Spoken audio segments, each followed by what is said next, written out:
Meu nome é Ramon, eu sou psicólogo e sejam bem-vindos ao Vozes Noturnas, um podcast para falar sobre aquilo que tira o nosso sono. E hoje a gente vai conversar um pouco sobre nostalgia. E eu preciso que vocês acreditem em mim quando eu digo que a nostalgia vai destruir você. Isso não é uma ameaça, também não é uma profecia, é um aviso.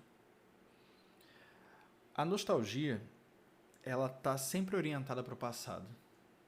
Ela está sempre olhando as coisas presentes como um desagrado. A marca da nostalgia é um certo desagrado com o presente, uma falta de perspectiva para o futuro e uma apreciação daquilo que já foi. E na psicologia, especificamente a psicologia junguiana, ela é a marca da tendência regressiva da libido. Ah, Ramon, mas o que é a tendência regressiva da libido? É quando para de se avançar na vida para novos desenvolvimentos e você começa a ativar mecanismos internos e passados de adaptação ou de fantasia. E hoje, boa parte das coisas que nos são oferecidas são baseadas nesse mecanismo regressivo da libido. Se a gente pegar o meio do entretenimento, como a gente já viu originalmente no episódio passado, a gente vai ver que Stranger Things é uma série baseada na nostalgia. O pano de fundo dela, como sendo os anos 80, é plenamente nostálgico. Outras obras, inclusive reboots, remakes, boa parte do consumo de entretenimento que a gente tem hoje é plenamente baseado na continuidade ou em refazer, retomar certas franquias, continuar certas franquias, ressuscitar certas franquias. A gente ainda vive numa continuidade quase que inevitável do entretenimento a partir dos anos 80 para frente. A gente realmente construiu muita coisa nova, mas é impressionante como a gente não permitiu que certas coisas morressem. Filmes de terror, desenhos animados, tudo isso ainda orbita em muito o mundo do passado. E numa constante repaginação, Pokémon, então, nossa, deve ter uns 30 anos que Pokémon existe e não deixou de não acabou, não morreu. É uma das maiores franquias da Nintendo. Dragon Ball, inclusive, está aí sendo feito, refeito, continuado, recontinuado, sem parar. Então, filmes de terror como A Hora do Pesadelo, em algum momento, voltaram. Jason, Sexta-feira 13, Halloween voltou. As pessoas não deixam as coisas morrerem. A tendência regressiva da libido é isso, inclusive. Ela é uma espécie de necromante psicológico. Ela ressuscita coisas. Ela tenta manter o passado vivo ou ressuscitar um passado que já morreu. Só que essa tendência nostálgica, ela de maneira nenhuma se restringe exclusivamente ao entretenimento, tá? Uma parte significativa da tendência regressiva da libido e da nostalgia atualmente se concentra numa constante falta de perspectiva futura no mundo material. Há muito tempo atrás, não é tanto tempo atrás assim, na verdade, tá? É uns 30 anos. As pessoas costumam viver 80, 90 anos, então 30 anos é muito tempo, mas também não é todo esse tempo. Mas assim, há 30 anos atrás a gente tinha outro mundo. A gente tinha um mundo onde as coisas eram... Primeiro, não tinha internet. Não tinha internet como tem hoje. Então as coisas não eram tão interconectadas. Uma outra questão é... A gente tende a pensar que havia mais oportunidades. Isso claramente é uma mentira. Não havia mais oportunidades do que existe hoje. Existe uma diversidade muito maior de coisas hoje. E existe uma possibilidade de acesso muito maior hoje. Mas começa-se a se pensar que antigamente as coisas eram mais fáceis. E isso surge em todo tipo de postagem de internet que sempre aparecem como memes, piadas. Mas também é muito bom do ponto de vista psicológico, da análise, observarmos quais são os produtos de comédia, de post, de meme que a cultura e a sociedade está produzindo, porque eles são a expressão coletiva de uma certa tendência psicológica de massa, uma certa percepção, uma certa compreensão de massa da vida, da realidade, do presente, do futuro e do passado. Como as pessoas estão compreendendo o passado, o presente e o futuro. E aí, quando você vê os memes, existe um pressuposto nostálgico de que antigamente se comprava muito mais coisas com muito menos. E isso é muito problemático, a gente precisa ter muito cuidado com essa tendência no que se refere a isso. Por quê? As coisas não eram fáceis, gente. Quanto mais você volta para o passado, mais as coisas são difíceis, mais pobreza existe, menos possibilidade de ascensão social existe, e quando você vai indo cada vez mais para a ponta do tempo em relação ao início do Brasil, cara, a gente tem escravidão. Então, quanto mais para trás você vai, mais difícil ficam as coisas. Mas o que os memes dizem? Os memes dizem que o seu pai ou o seu avô comprou um terreno baratíssimo, a preço de galinha. Ele dava uma galinha e ele ganhava um terreno. Nenhum de vocês, talvez, tenha parado para pensar, mas se parou, parabéns, porque é sempre bom parar para pensar. Mas, por regra, as pessoas tendem a não parar para pensar, e isso é uma tendência de, sem perceber, que nós estamos levando o meme a sério. É bom parar para pensar e refletir se, sem querer, inconscientemente, a gente não está levando a piada a sério.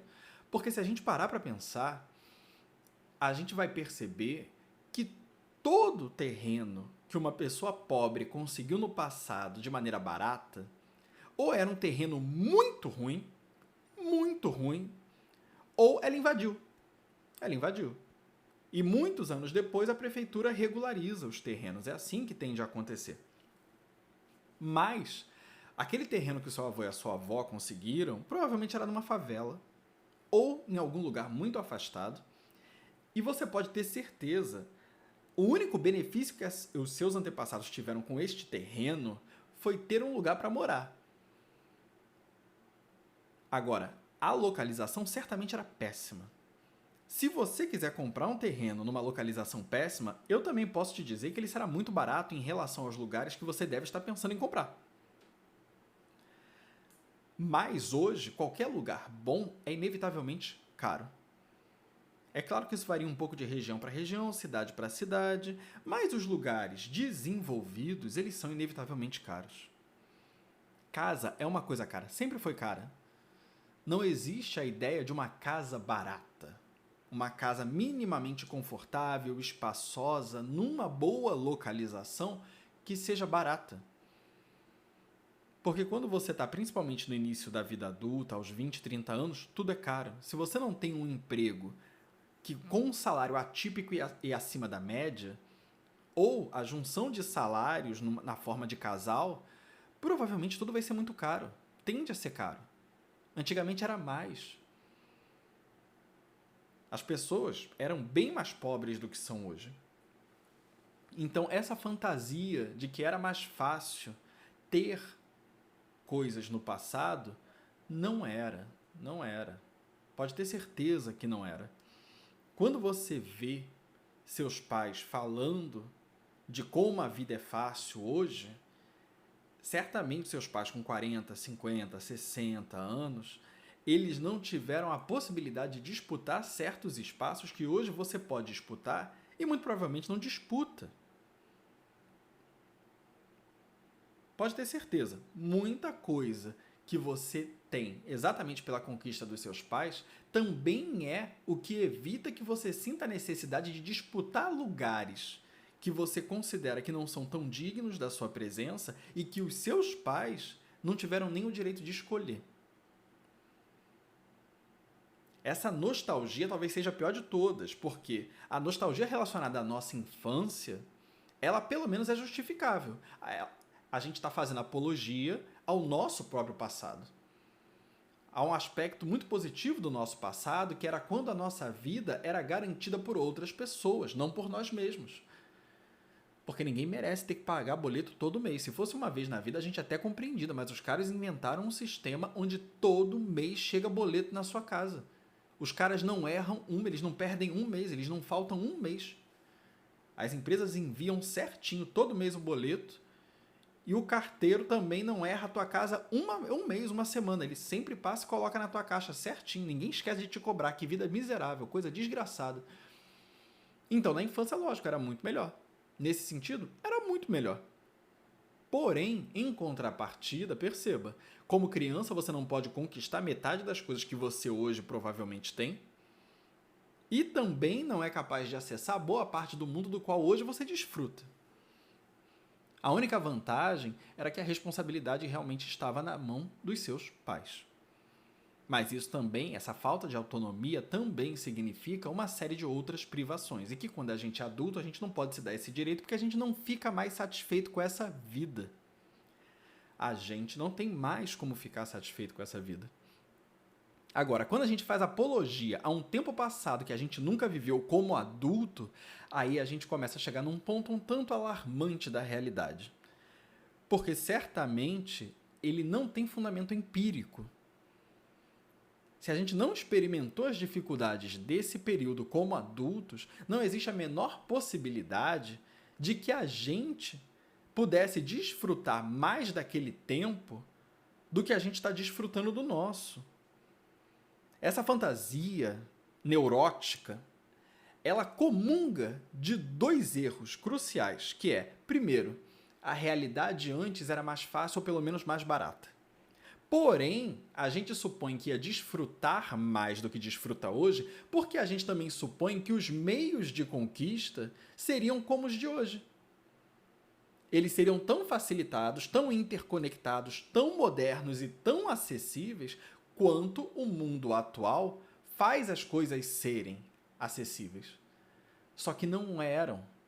Você, provavelmente como adulto, não moraria na região que mora hoje, se vivesse naquele tempo. Você provavelmente não teria acesso a oportunidades que hoje você sabe que existem e que estão ao seu alcance exatamente por causa da digitalização do mundo.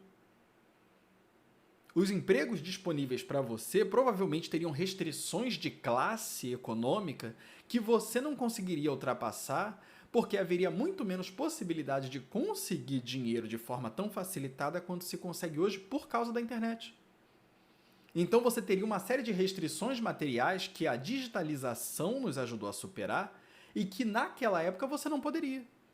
Você não teria acesso a formações e informações que na internet você consegue ter para oferecer certos serviços, que também só podem ser oferecidos muitas vezes pela internet, e que você não teria como se promover, porque a forma que você conhece de se promover massivamente também é pela internet, que não existia lá nos anos 80, 70. Então, a boa parte da autopromoção que você buscaria fazer não existiria. Hoje você pode vender uma cacetada de coisa como comida, como serviço, simplesmente porque você tem acesso a aplicativos que no passado não existiam. Então, até o teu alcance de venda de uma coisa muito simples como comida seria todo baseado em limitações espaciais e geográficas.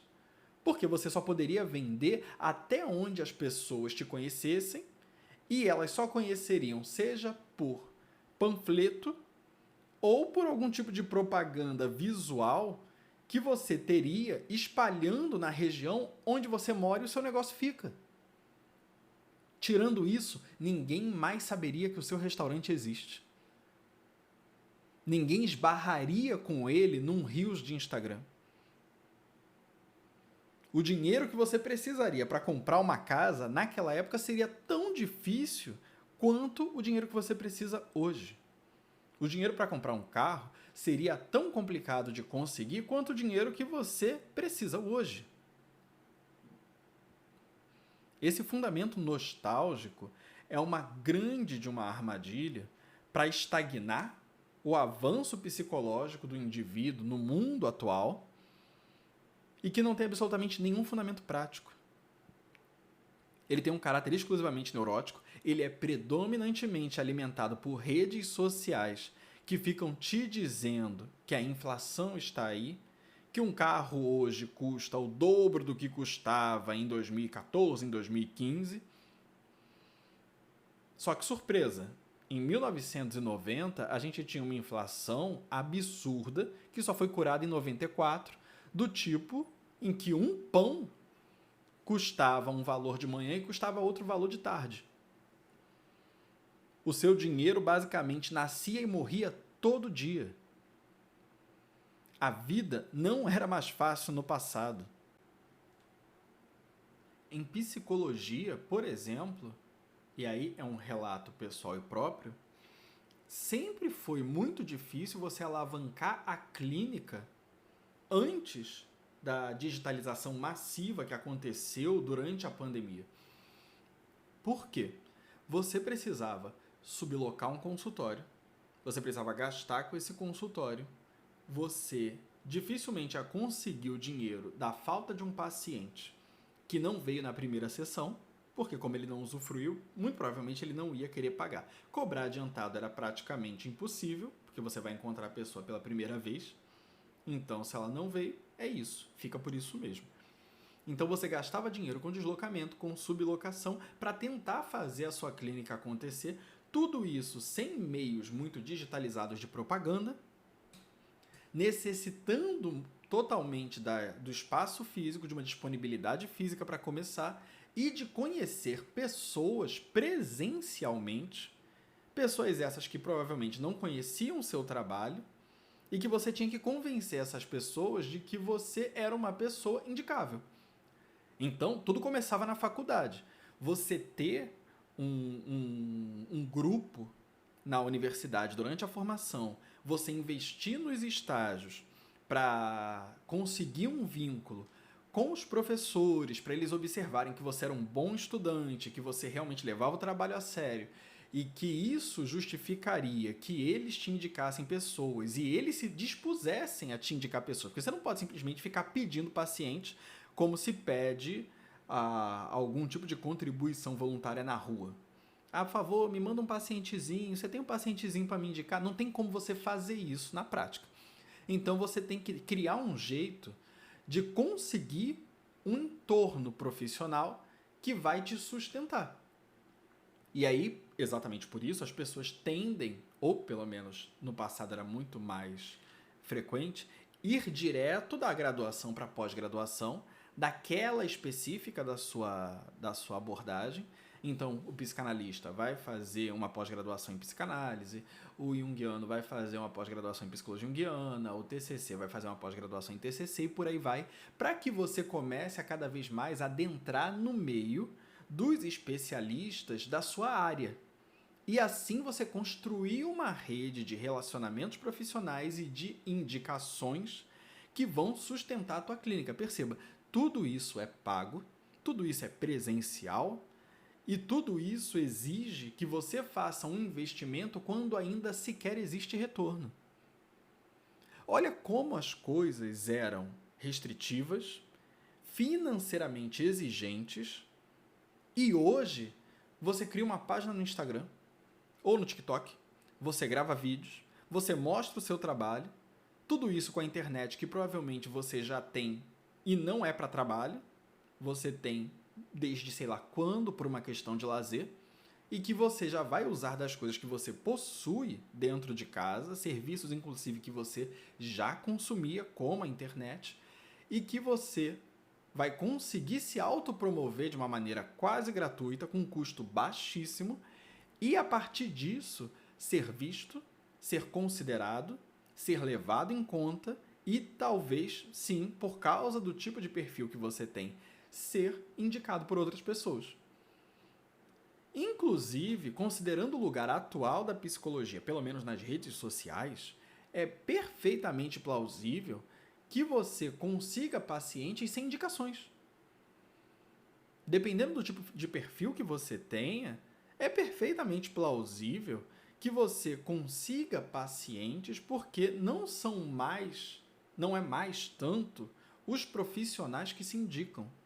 Ainda é, lógico, massivamente, é importante demais. Mas existe um contingente muito grande de pacientes procurando psicólogos e terapeutas por si mesmos. Então, o intermediário, que é o outro profissional que indica, em certa medida, ele também foi superado pelas redes sociais. Os próprios pacientes buscam diretamente um psicólogo baseado nos perfis que eles encontram nas redes sociais. Tudo isso representa um grau de acessibilidade profissional nessa profissão de psicologia que até alguns anos atrás não existia. A vida hoje, e principalmente nesse caso, a psicologia hoje é 1000 vezes mais barata e acessível do que ela já foi no passado. A sua nostalgia não tem sentido.